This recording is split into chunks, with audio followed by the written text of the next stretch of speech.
Well, I do appreciate everybody for coming. Excited for all of you to be here.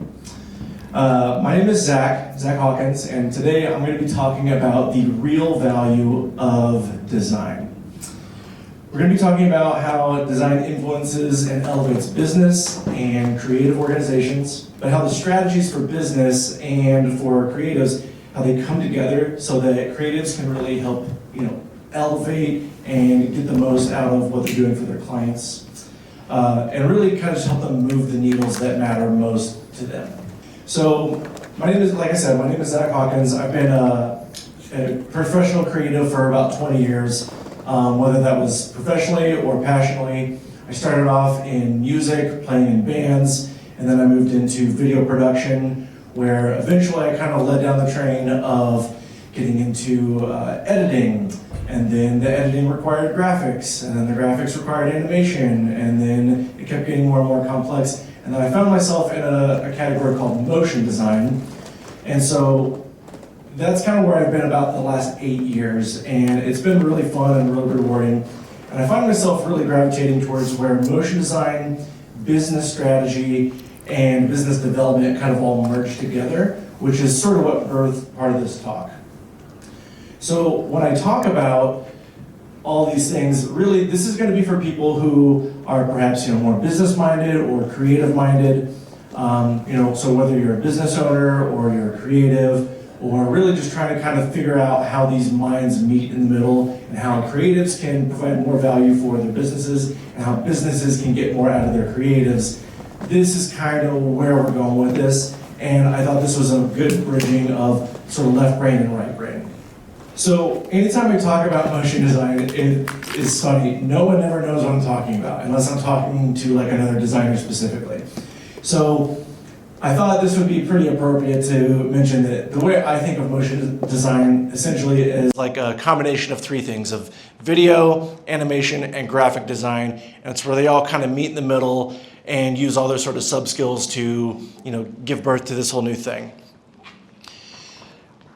A better way to do it is just to show you though. Motion design really kind of encapsulates a lot of different things. It can be television, movies, commercials, it can be mobile apps on your phone, it can be websites that you go to, it can be stage graphics, it can be when you go to the Sphere and you're seeing all the visuals. These are all motion design assets, and they can be used for so many different things that it also becomes difficult to talk about, because the question often becomes, what do you want to do? What do you want to achieve? What are your goals? What limitations are we working within? So oftentimes the question just starts delving off into very specific stuff, once again making it somewhat difficult to really define what it is. So I thought by showing you, it might kind of help with a little bit of a visual aid. This talk that we're doing today, the primary case that I'm making is that a business model and strategy and a brand, they're really going to be the core foundation of good creative work going forward. These are kind of the crux. I would really recommend that everyone really make sure that they know what their business model is and that they've got their brand in a spot where they feel like it's very strong, because these are going to set the tone for everything kind of going forward. They really influence everything. They kind of really help creatives know why they're doing what they're doing, what the bigger strategy is, what their results need to be, and they can really start asking their clients more things like, why do you want a logo? Why do you want a video, website, whatever, and kind of get past the assuming that you think you know type of thing. So I want to take this time to talk about what a brand really is, because I get into these conversations a lot where people are like, yeah, a brand, cool. And then we find that we're kind of using different definitions. So before we kind of move on, I just want to ask the room, does everyone here know what a brand is? Anyone? Okay. I did before you said what you just said. Perfect. Now I'm not so sure. So let's have some fun with this. Can you define a brand to what you think what it is? To the best of your ability? I'm not sure if I understand what you mean. Just can you or anyone else want to define what you think a brand is? Just to the best of your knowledge, like what you think I mean when I say branding. Okay, so I guess that means that it's how you are perceived by your customers or by the marketplace in general, and that can mean how you do business, what kind of products you sell, and then of course things like logos and whatever, which sort of ties back to that. Yeah. All right. I'd say that's pretty good. That I'd say does a pretty good job. There's a couple of little things that kind of get missed, but that's not really on you. I think that happens to kind of everyone. Off the top of my head. So yeah, off the top of your head, I put you on the spot. He wasn't prepared for this. So I think it's good to really make sure that we're all kind of on the same page when we talk about what a brand really is, since it is going to be kind of our foundation. So this is Marty Neumeyer. He essentially is the godfather of modern branding. He's done some of the biggest brands on the planet and has written several books and developed organizations to teach people how to brand the way that he does that have the most biggest impact. I think we should take a couple moments and listen to what he has to say about branding, and I think it's going to be pretty insightful. I know you're the best person to tell us. What is branding, Marty? Yeah, so let's start with what branding isn't. Okay. It's because it's not a lot of things people say it is. It's not a logo. Okay. A logo is a very useful tool for a business, but it's not the brand. It's a symbol for the brand. A brand is not a product. So when people talk about this brand, buying this brand or that brand, they're really talking about buying one product or another product. The brand is not that. People say the brand is a promise the company makes to customers, and there's some truth in that. Yep. I mean, it does end up acting as a promise, but that's not what it is either. Advertising people like to say, well, it's the sum of all the impressions that a company makes on an audience. Yeah. Well, if you're trying to sell a lot of impressions, I can see where that might be useful to you. But from a business's point of view, why do they want that? None of those things are really what branding is. A brand is a result. It's a customer's gut feeling about a product, a service, or a company. It ends up in their heads, in their hearts. They take whatever raw materials you throw at them and they make something out of it. But they're making it, they're creating it. And so in a sense, when you create a brand, you're not creating one brand, you're creating millions of brands, like however many customers or people in your audience. Oh. Each one has a different brand of you. So a brand is like a reputation, right? So it's your business reputation, and everyone's going to be a little bit different about what that reputation is. And that's okay, as long as you've got it corralled mostly where you want it and that it's beneficial to the company. Okay, so we got an idea. You were pretty close. That's Pretty close. pretty darn close. But now that we know, it really kind of helps. So the other case that I'm making with all of this is that a good brand really is an extension of your business strategy and business model, since they kind of stack on each other and influence sort of up the chain that we go. Good brand really is developed to work with the business model and the strategy, and it's not just this beautiful shell that's sort of wrapped around it. So we're going to be looking at 3 iconic brands that everybody knows and recognizes, and we're going to talk about their business model, their brand strategy, how the design systems drive those, and then how these foundations are going to influence design system extensions like motion design. So the first one we have is we're going to talk about Nike. So we all know about Nike. We kind of know what it is and how we feel about it. When we look at their business model, we can kind of look at their mission and purpose to really give us some insight. So their mission is to bring inspiration and innovation to every athlete in the world. And by that, they mean if you have a body, you're an athlete. So they mean everybody. And their purpose is, move the world forward through the power of sport. Worldwide, we're leveling the playing field and doing our part to protect our collective playground and expanding access to sport for everyone. So if that's kind of where we know that they're starting, then it's going to make sense that when we look at their mission, their purpose, and their vision, and kind of how they really try to harness that into that brand strategy and that gut feeling that he was talking about that we're trying to influence, it's going to make sense that they're going to try to communicate to do everything possible to expand human potential. So that's why we have the things like just do it. And so it starts to make sense why they start to use the things that they use to really communicate these ideas. The other thing is interesting is, so they say athlete, if you have a body, so this is going to be inclusive of everyone, whether you are an athlete or not. we're going to be tapping into the concept of elevating and reaching all of our own potential, no matter how imperfect we are or how difficult it might be.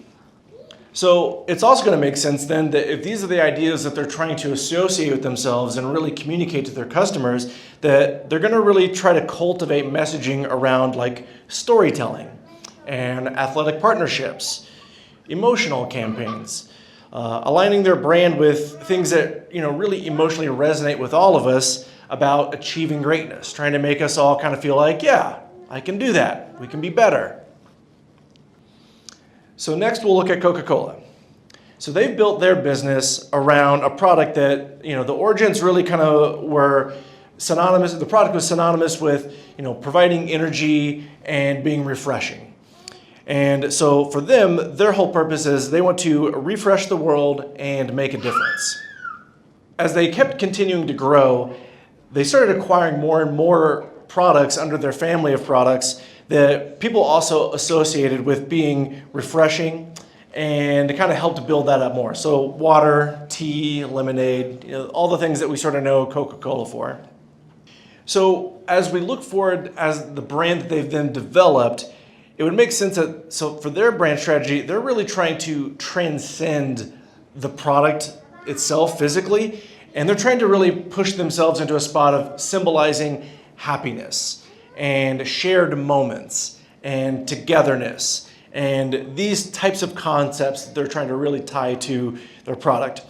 And so when they position it against their competitors, against people like Pepsi, they're doing so with storytelling and lots of consistency, and really aligning themselves again with things like togetherness, shared moments, and then, as we all know, like the holidays is very big with Coca-Cola. For Apple, so Apple's got an interesting strategy. They make the operating system for all their products, but they also make all the hardware, and they make them to work together. They've really focused on premium and intuitive technology, and technology again for everyone, whether you're a non-technical person or a technical person. Everything's kind of all-inclusive. You don't get trial software. It just kind of works. And this differentiates them from Microsoft, who's got a different strategy where, for them, they make just the operating system, but they make it to work on a huge, vast array of hardware. So for Microsoft, that makes them more affordable, more upgradable, a little easier to repair. And Apple took the opposite direction of, we're going to focus on being premium. We want to focus on, simplicity, accessibility, and that seamless integration. So when we think about Apple's brand, they really developed it to emphasize that simplicity. They really wanted to touch into that, emotional engagement and sort of lifestyle of their products, positioning as more or less aspirational tools for creativity and personal expression. And a perfect example is when they launched the iPod and they were selling it with the tagline, 1,000 songs in your pocket. The competitor at the time, Zune, they were more or less selling 80 gigabytes of music, movies, TV shows, and it just didn't quite hit hard as enough. So obviously one competitor really won out over the other. So with Apple, they've really leaned into the minimalist and quality design of their products, their packaging, their advertising. This has really made them a design-led company. And in doing so, they've been able to create a cult-like following of loyal fans, not just customers. Like you talk to Apple people, you know it. They love it. And so by doing so, they've been able to really associate themselves with innovation and simplicity, and again, kind of like a lifestyle symbol. So to kind of recap that point as we kind of move forward, there's a couple key takeaways I want to just make about branding. It's a gut feeling about a product, service, or organization. A brand isn't what you say it is, it's what they, the marketplace, says it is. It's cultivated by influencing people's perception, and the influence can be developed by really using design. So these are kind of how these ideas are stacking on each other. So with design, again, to kind of just set the tone that we're all on the same page, it's a focus on the interaction between a person and a man-made environment, taking into account the aesthetic, but the functional, contextual, cultural, and societal considerations. So the point I'm making is that it's not aesthetic or decoration, but it really is form and function. And so it's pretty interesting to think about when you do look at these design-led companies that they typically outperform the S&P 500 by about 211% over a 10-year period.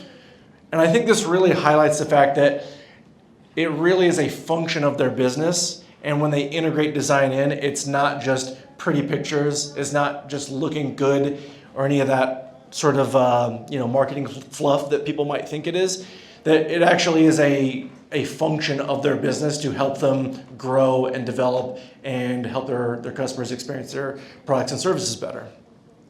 So the second core idea of this talk that I really want to try to hit home is that design should be thought of as an asset. It's not an expense or a cost or a decoration. I like to think of design assets being very similar to financial assets. Business people typically understand financial assets very, very well. Creative people, sometimes, whatever. But I think these ideas are actually pretty similar and pretty linked.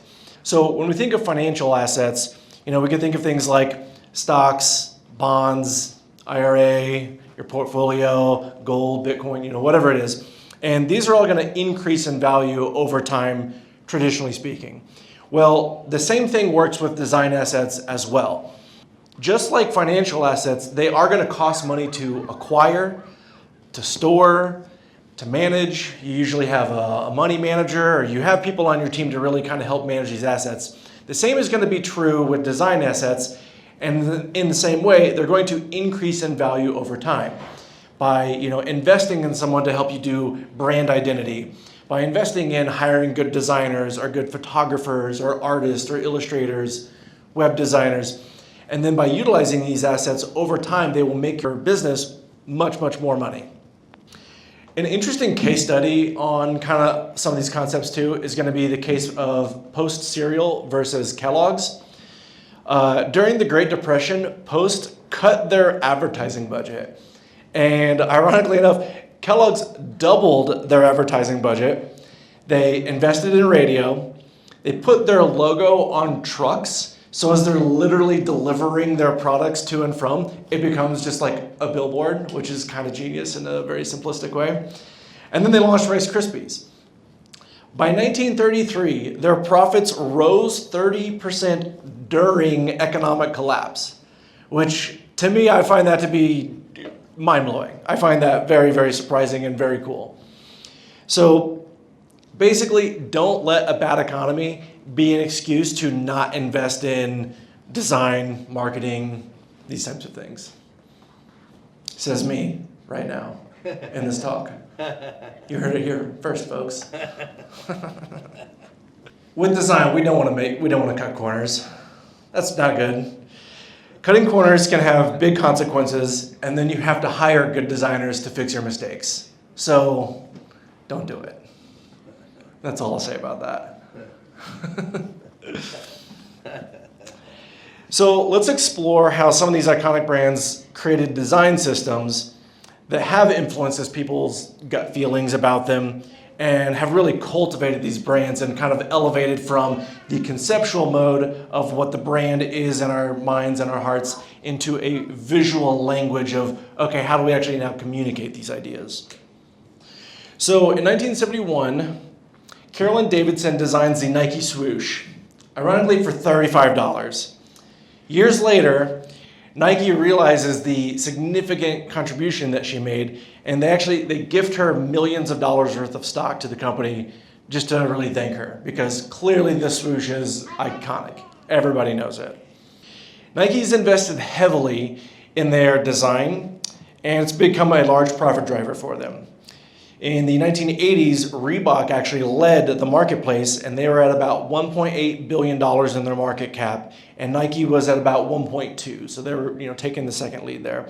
But by 1990, after Nike had really invested in a integrated brand strategy, they rose to the number one position.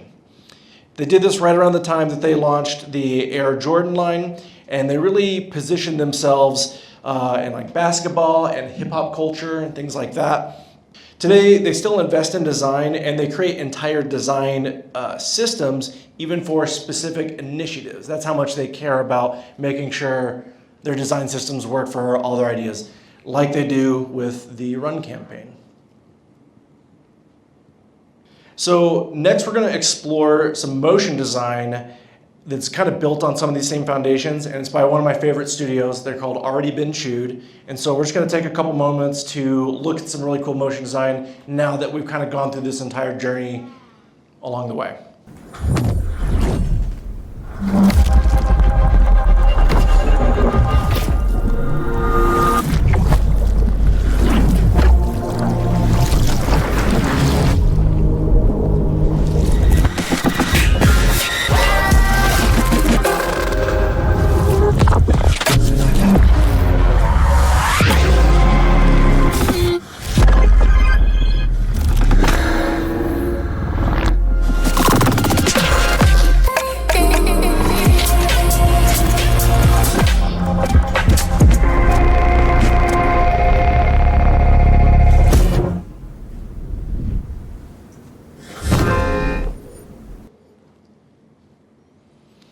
So that takes a lot of work and a lot of energy and effort, and you're not going to be able to do that if you don't have sort of a foundation of systems built and ideas and concepts all put together, kind of getting to that point. Otherwise, it would never, ever get done. So next, we're going to look at Coca-Cola. And this is actually one of their product design guides to kind of show. But so they use their signature red and their logo extremely consistently. They use it in their packaging and their advertisements and all their commercials. And it's been designed to really incite feelings of excitement, passion, and energy. The consistency that they've used, they've been doing this for 134 years, so it's really built a lot of success and trust around them. All over the world, you can recognize Coca-Cola when you see it. And all this points back to their goal of associating their product with the symbol of happiness and togetherness, shared moments, and like the holiday season. So next, we're going to look at one of their Super Bowl ads in 2019 where they use some motion design. And it's a great example of how they take all these ideas, togetherness, shared moments, and they really bake it all in, and you kind of see the loop kind of complete, and it's pretty cool.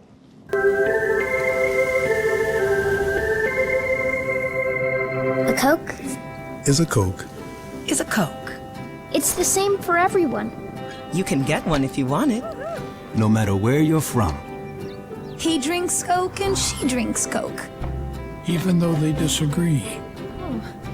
And while the bottles look alike, you aren't the same as me. Stars drink it. Chefs drink it. Farmers want one when it's hot. There's a Coke here if you're thirsty. But that's cool if you're not. We all have different hearts and hands. Heads holding various views. Don't you see? Different is beautiful. And together is beautiful too.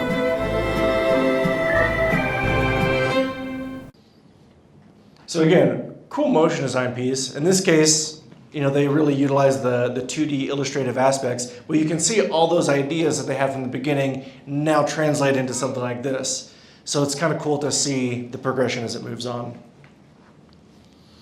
So with Apple, you know, again, they've been really big on their design. They've really invested heavily.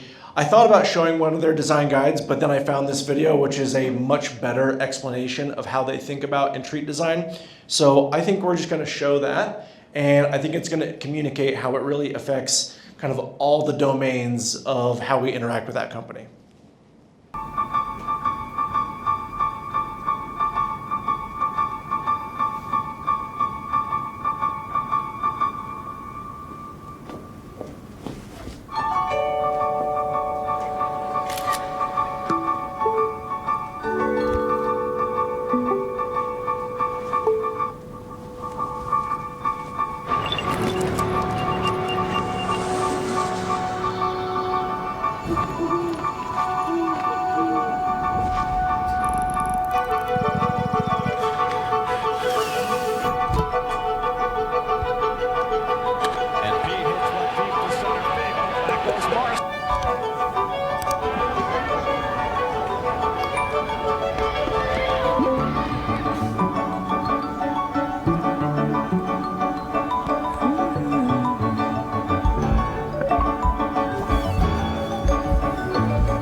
So as you can see, everything from their packaging to their advertising to how you touch it, to plug it in, to interact with it, it's all very consistent. And these are some of the things that I think really explain how this design really influences how people feel about them. And that's what led to their success.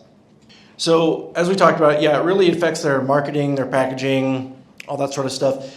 All their interactions with their clients is extremely and very highly curated and has really built their brand very significantly. So I thought it was interesting to mention that, so currently they're one of the most valuable brands on the planet, if you didn't know, and it's currently valued at about $600 billion. This is out of a market cap of about 2.5 to 3.5 trillion. So that would mean that their brand is literally 17 to 24% of their entire company. So again, for business people who might think, hey, I just need a logo or whatever, when you really start thinking about these concepts and you really invest in them, just know that it can literally end up on your balance sheet. It can really affect and move your business. I thought this video, it's called Intention, really kind of shows some of these ideas very well. It's a very Apple-looking motion design piece. It's very cool. Okay, so we're going to start to wrap things up here a little bit and come to the last section here. So I did a case study I started in 2024. We launched it in 25, and then we just wrapped it up in January of 26. And it was with a local Idaho technology company called PerceptView. They build software and advanced camera systems to track drones in sensitive areas like airports, live events. They do marina security, yacht security, and they also work on the battlefield. And we partnered together to really measure the impact and results of using strategic motion design in their communication, their marketing, and in their sales. It was challenging for a couple reasons. So they have government contracts which are very slow and very locked down. They have tight security, which makes sending materials to their clients very difficult and very inconsistent. So it's very difficult to convey ideas and information that we would normally. Selling to government agencies also makes for very challenging marketing. Their audiences are typically cynical at best. They are very facts forward. They don't want any fluff. Just give me the deets and let's move on. So it made traditional advertising and social media basically off the table. Like we couldn't use it. So the team and I, we decided we'd kind of take a different strategy. I really asked them about their sales process and really try to get granular about every single link in the chain. And so we kind of landed on this. So they communicate with their clients via encrypted messaging on an app called Signal, and they would text back, photos, messages, text specs, things like that. And this is something that the entire industry kind of works on data sheets, whether it's their competition. And so these are all just documents, usually just text and like one or two images, kind of informationally dense. So we thought this was an opportunity to really differentiate and compress a lot of this information visually and optimize it for how they're already speaking with their clients. And so we decided to build a digital data sheet video. And we were compressing kind of all this information, all the questions, all the overcame objections, into something that was highly polished, highly visual, very sleek, and to really kind of convey all these ideas. Something that showed the product the entire time and was easier to work with directly in their hand. So when we built this, it ended up resulting in a basically just under 2-minute video where, again, we were showing the product the entire time. We optimized it for mobile messaging, for sending and consumption. We used a kind of just the facts language approach. We made it highly visual and as low mental friction that we could. We made it for a mobile format, and we made it for under 100 megs so that it was super fast to open, deploy, no load time, could work on cellular and Wi-Fi. And again, this was to really contrast the traditional data sheet approach, which is typically a PDF, mostly text, and can take about 5 to 10 minutes to consume and is just very dense and hard to get through. So this was a lot easier to convey and share ideas. So afterward, some of the results we got were kind of surprising and very impressive, even to me, who didn't quite expect them. Basically, we saw revenue growth at 100% in 1 year. The next year, which is this year, they're projected to grow another 100%. We saw sales increase and sales volume increase. We saw increases in web traffic, unique visitors, pages visited, and all the time on the pages to be increased as well. And we also saw their datasheet downloads, which these would have been the document companies of the video. So they got a document version and a video version. And so we saw these downloads also exceed expectations pretty greatly. Typically in their industry, you can expect document downloads like this to be like 4 to 5%. We saw numbers as high as 17% and 12.8%, which we were really happy with.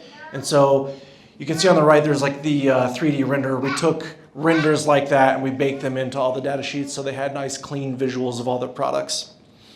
But in doing this, we also found that the company decided the videos are working so well, we're skipping trade shows.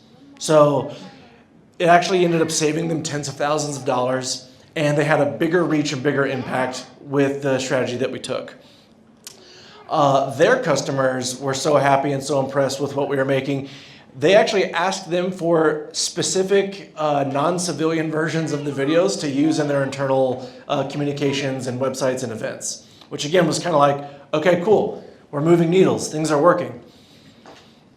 So we were happy about that.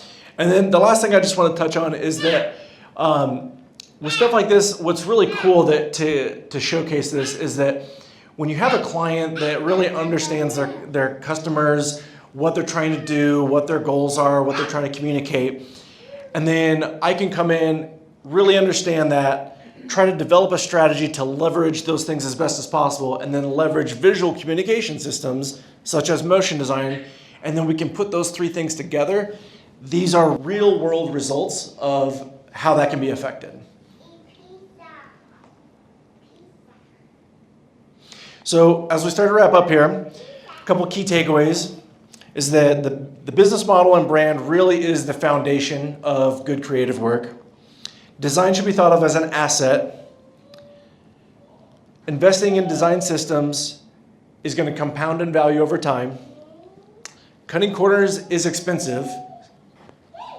And that all these are all true even during economic hardship. So I just want to say thank you all for coming. I really appreciate it. If any of this resonated with any of you or would like more information on kind of how these ideas come together, I would really appreciate it if you went to my website. You can grab this QR code where you can tell me what you thought, provide some insight and some feedback, or if you want kind of my eyes on anything or to give you some more information on how this stuff works, more than happy to do that and stay in touch. And thank you for coming. I really appreciate it.